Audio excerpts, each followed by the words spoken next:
Welcome to Blizzard Fire. We hope this video helps fire up your solution.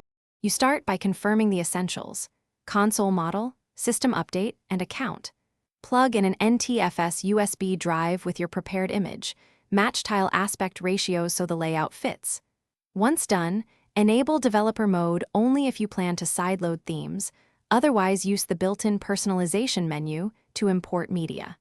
Make sure your Xbox and PC are on the same network for file transfers. This saves time and avoids repeated USB swaps. Now you import and assign assets. Use settings then personalization to load backgrounds. This changes the full screen look. For individual tiles, transfer images to the console. Use the Xbox app or developer mode file shares to drop art into the right folders. Once transferred, press menu on an item to customize its tile or choose Pin to Home. Make small adjustments to scale and crop so icons remain readable. This avoids awkward crop. Finish by rebooting the console so the new home layout and cache clear properly. Once done, walk through the home screen and tweak pinned order or replace any blurry tiles. Make sure to back up your custom assets to USB or cloud so system updates won't erase them.